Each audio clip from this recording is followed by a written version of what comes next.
Uncle जी राम राम। हे Krishna. Uncle जी मैं आपसे एक क्वेश्चन पूछना चाहता हूँ हाँ जी। कि व्यक्तिगत जीवन और आध्यात्मिक यात्रा की शुरुआत कैसे हुई?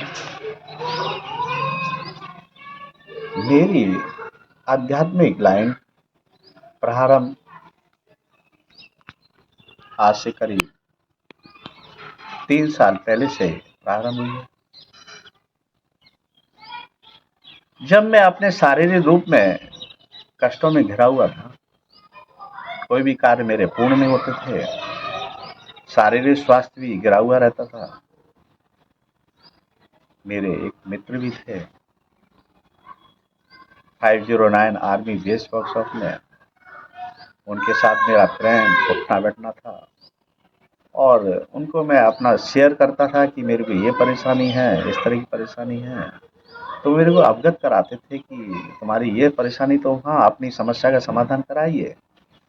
मेरे को बताते कि आप हाथीघाट चले जाइए, वहाँ पर ये अपनी पूजा आप पे लगी हुई उसे तुड़वा लो। मैं उसे क्लियर भी कराता था, उसके बाद भी फिर दोबारा हो जाती थी। तो उनका कहना है ये हो कैसी जाती है, इसका माजरा कुछ समझ में नहीं आया।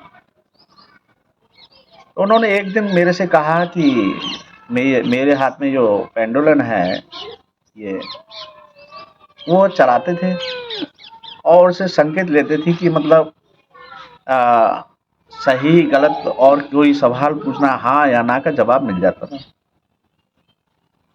तो मैं उनसे जानकारी लेता था और जानकारी लेने के साथ साथ तो वो ये चाहते थे कि ऐसा है, अगर आप में प्रभाव है तो आप चला सकते हो, हर अच्छा। कोई नहीं चला सकता। तो ठीक है, उन्होंने मेरे हाथ में थमाया, मैंने देखा तो मेरे को संकेत मिले, मैं चलाया।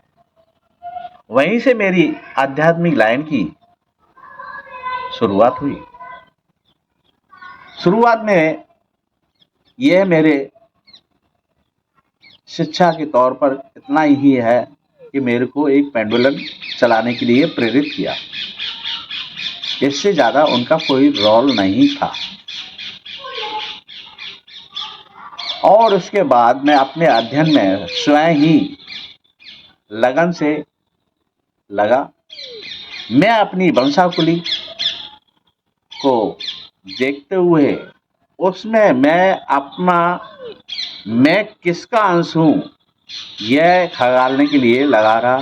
जैसे कि उदाहरण में हम लोग देखते हैं कि विष्णु के अंश राम, राम के अंश कृष्ण, इसी तरह मैं भी देखने लगा। इसी तरह मैंने देखा कि मैं एक कुंवर सेन का अंश, उसके बाद नेक्स्ट मैं किसका अंश, इसी तरह मैं देखते देखते दर पीढ़ी बाई पीढ़ी आगे मैं चलता गया, उनके नाम भी एंट्री करता गया, मेरे मस्तिष्क में एंट्री होती गई और मैं उसे अपनी डायरी में नोट करता गया। करीब करीब 70, 72 और इससे भी ऊपर पीढ़ियों तक मैं पहुंचा। और पीढ़ियों तक पहुंचते हुए आगे पहुंचते पहुंचते मैंने फिर सीधा डायरेक्ट जंप मारी। कहा ब्रह्मा विष्णु महेश कृष्ण, इनसे भी पूछा। कृष्ण तो मेरे खैर मेरे अंश में नहीं थे, लेकिन प्रभु भोलेनाथ जी, विष्णु, इनसे मैंने ज्ञात किया।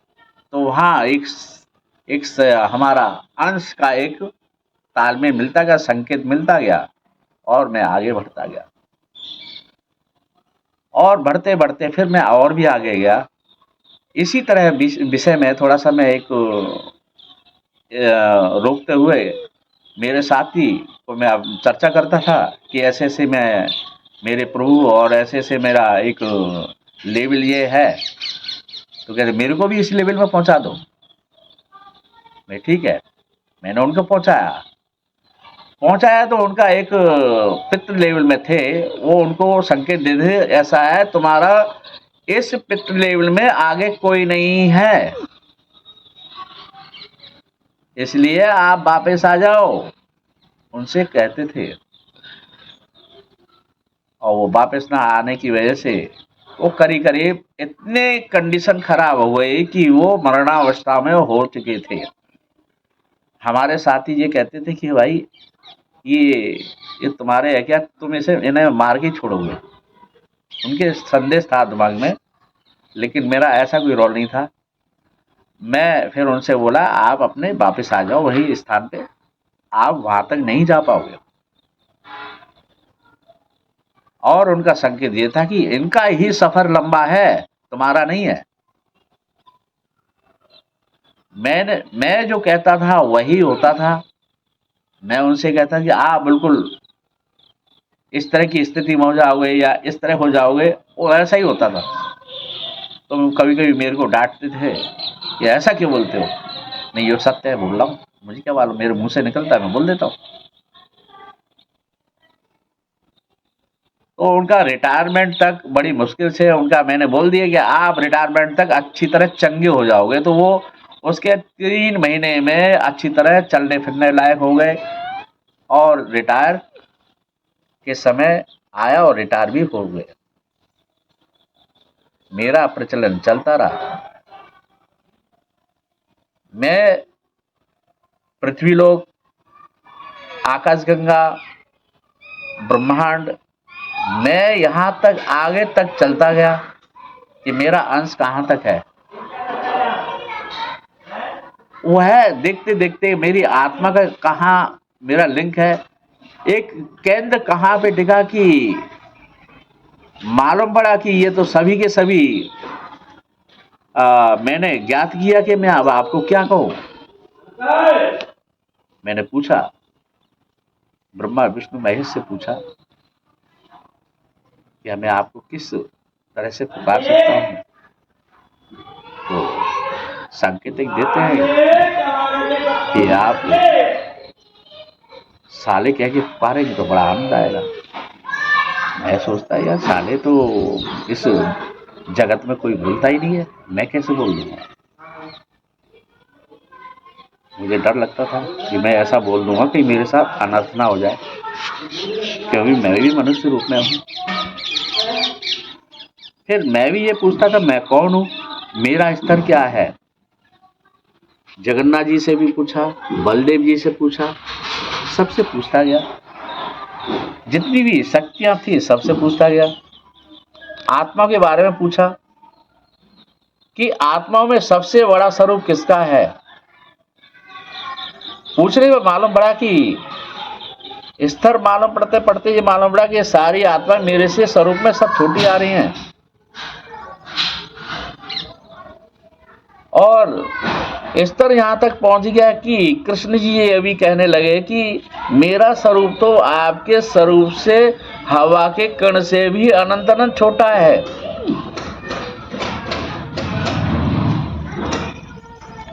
इसी तरह ब्रह्मा विष्णु महेश भी बोले, उनका संकेत यही था। इसी तरह जितनी भी माताएं हैं अनंत हैं। हम लोग पृथ्वी लोक में जितनी भी माताओं से अवगत हैं उतना ही जानते हैं, इससे ज्यादा नहीं। इसी तरह अनंत अनंत ब्रह्मांड है। अनंत अनंत ब्रह्मांडों में भी अनंत अनंत जीवन काल का जो चक्र में अलग अलग ग्रह, वहां पर भी इस तरह की मानव जीवन होने के साथ साथ वहां पर भी दिव्य शक्तियां विराजमान हैं। वह दिव्य शक्तियां एक सूक्ष्म रूप में वह मेरे में ही समाई हुई है, ऐसा मुझे संकेत देते हैं। और संकेत देते हुए यहां तक संकेत देते हैं कि वह मेरे बिना एक पल रत्तीभर नहीं रहते, मेरे को कोई कष्ट नहीं देते। जितनी भी आत्मा जो मां के रूप में है वह सभी एक मेरी आत्मा की धर्म पत्नी महारानी के रूप में है। इसी तरह अनंत अनंत महारानी परी भी वह भी धर्म पत्नी के रूप में है। तो ये खेला आत्मा का है। ये शारीरिक रूप और आत्मा दोनों में अंतर है। ये सूक्ष्म रूप है, इनका स्वरूप होता है और स्वरूप का आकार हर आत्मा का अलग अलग है। स्वरूप के अंतर ही आधार पर ही एक दूसरे का सम्मान आत्मा करती हैं और इसी के अंतर्गत हम जितने भी आस्था से संबंधित पूजा अर्चना करते हैं, उसी के द्वारा ही हमें महत्व, उसी के द्वारा ही महत्व के साथ साथ हमें एक ऊर्जा और शक्ति हमारे मिलते हुए हमारे कार्य पूर्ण होते हैं। यही आत्मा का सारा खेला है।